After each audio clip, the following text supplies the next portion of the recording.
All right, this is the skull face lesson. You start by putting a light dot in the center of the page, and then you create a double triangle. So basically a larger triangle on top of a smaller triangle. That is going to be your nose.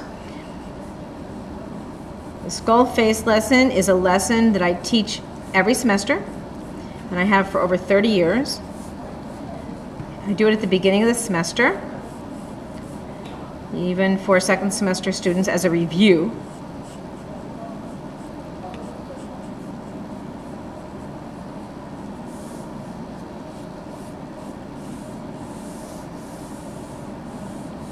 Okay, so you make a rough line going from the top to the bottom, and that's going to be a guideline for creating your septum here on your nose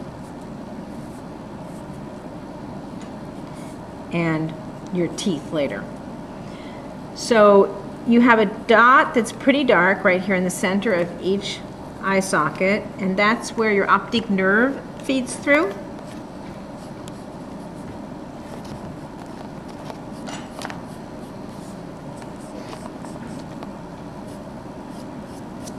You want to measure about 50-50 because the top of the skull and the bottom of the jaw from the bridge of the nose is about 50-50. Turn your paper over to double check when you're doing the top of the skull or the skull, because most people have a mild stigmatism, and it will create a warp in people's drawings.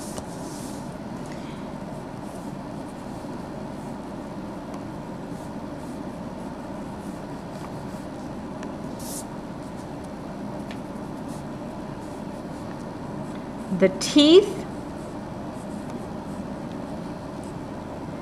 actually one would go slightly behind the other one, and you've got several more than just a few, but I want to be able to see them, so I teach my students to do it in this manner. Each of the teeth have a root, and in between this curves up, because what the teeth separate, if you've ever looked at a skull where there's no more meat on the bones and it's had a chance to dry a little bit, what you're going to find is that the teeth separate because the flesh is what holds them together. So I think I'm going to need to come up on my skull.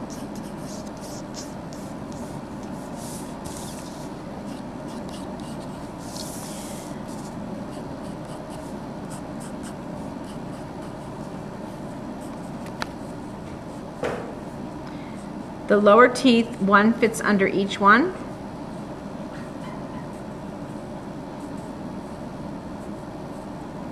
And then again, you've got this curve that connects them where there's no flesh holding them together.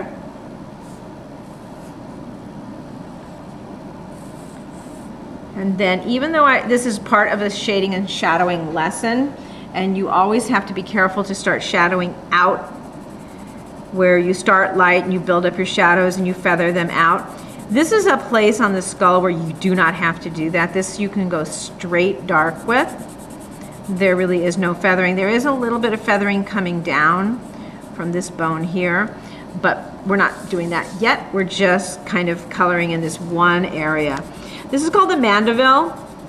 The lower jaw is the Mandeville. It's not actually the skull is the upper portion.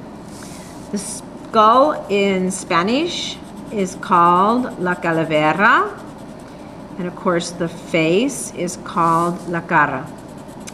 So November 2nd is All Souls Day, All Saints Day, and in the Latino culture, especially the Mexican culture especially, because it's a tradition that is a slight holdover from the indigenous peoples of Mexico. And it probably is very close to what we call the mound people of America, where they would dig up the skulls of their dead when they would migrate from season to season, and they would take them along with them. It's a fun concept. And if you really look at generations of people, you will find that there's a lot of characteristics that are very much the same. And one of those characteristics would be the sutras. So here on the top of the skull, you've got sutras. People call this part of the skull on a baby the soft spot, which is ridiculous. The soft spot is their belly. This is a bone that has not knitted together yet. When babies are forced down through the birth canal, if things didn't give, then they would squish. If you've ever seen a baby that's been squished through the birth canal, they have cone head already. And what allows them to have cone head is these move. The sutras move. And that's what people call the soft spot. It's not soft, it's a bone that's not knitted together yet. And you could push it into a baby's head, so they call it a soft spot. The sutras are also in the eyes to keep the eyeballs from popping out and being ripped out of the head.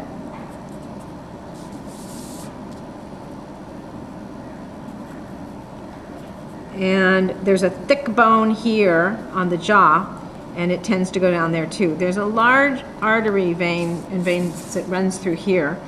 And that is when you see people that fight, they get a big bruise there. It's because there's a lot of blood there, the source of blood. So when you start to shadow in the eye sockets, I teach people to start light and build up dark. But in reality, this is very dark right here anyway. So we discussed last time that I'm using a Big Bear pencil and how much I love them, and that the high school students, when they see them in my art class for the first time, become very melancholy. So you've got these big guys that are like 280 pounds, 6 foot something, I'll be like, Miss Levy, may I please have a Big Bear? I love them, I remember them from kindergarten. We didn't have Big Bear pencils when I was little.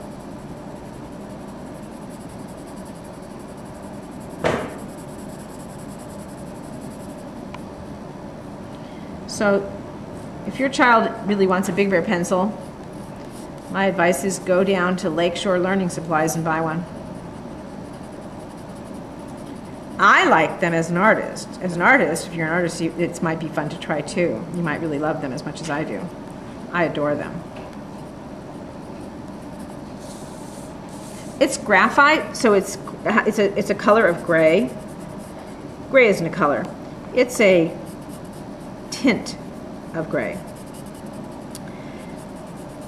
If you want really black, then you would probably get a charcoal pencil, Conte, something along those lines.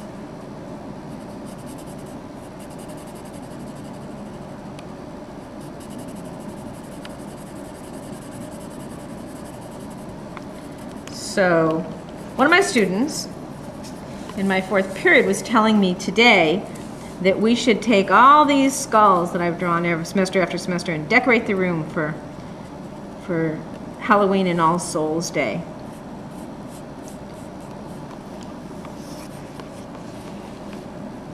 So I thought that would be fun. Being a nice Jewish girl myself, I have no particular compulsion either way, but I love the cultures that I have the opportunity to embrace in teaching. It's part of the blessing of being in an inner city environment where you have such a rich combination of literally everyone from all over the world, no exaggeration.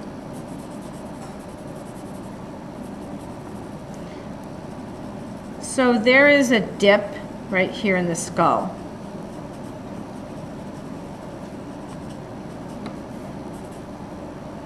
And you're going to have a little shadowing around the teeth.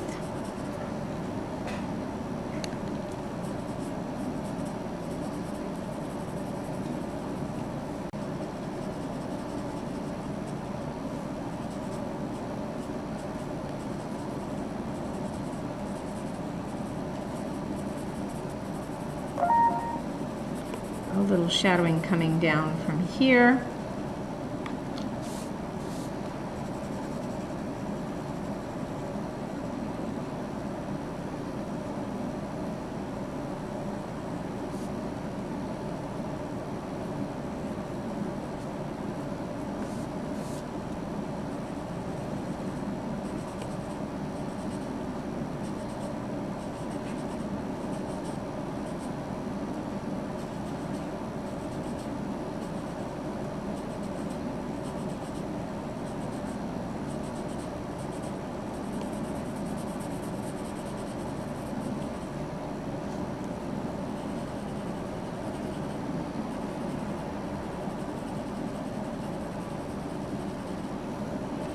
So last night I had the opportunity to go to the state Senate hearings, and I testified with Senator Romero. That was kind of interesting.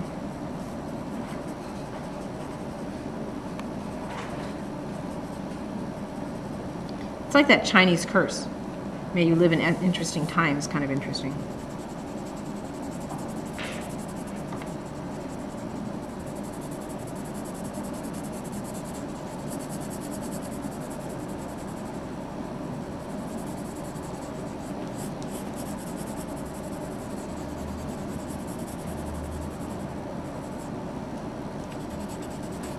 So this is the temple. This is actually the softest part of the skull, contrary to popular ignorance. It's kind of like, urban legend kind of stuff, you know? I suppose it's all reflective as to what people are taught. Or maybe perhaps what they take responsibility for reading. It's probably more accurate.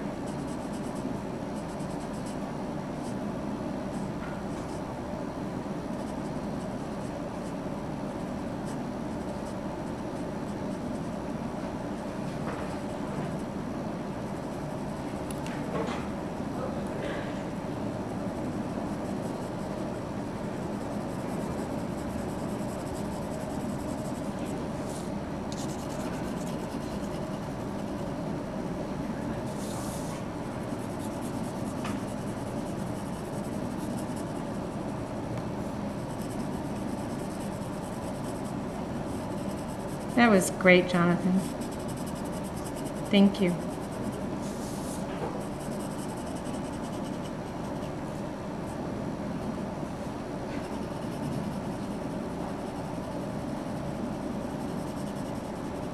Now, it's important that the students build up a little bit of darkness on the skull. That darkness is going to be really important at the next step of this assignment. And without it, they're not going to be able to really perform the next part. So I tell them that. But if you've ever worked with teenagers, if you've ever had the pleasure to work with tens of thousands over decades, you will discover that they have selective hearing. God bless them.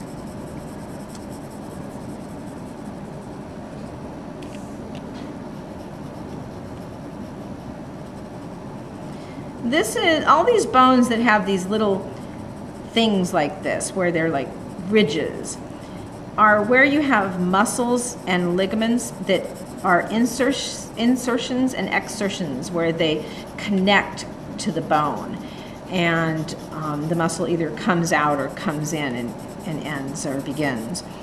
And so if you really want to spend a lot of time and get a skull, I have a few in my classroom, and sit and really study all the nuances, that's fine. But in general, I'm looking for just enough of the 8 layers of shadow so that you can come back into the drawing and do the next phase.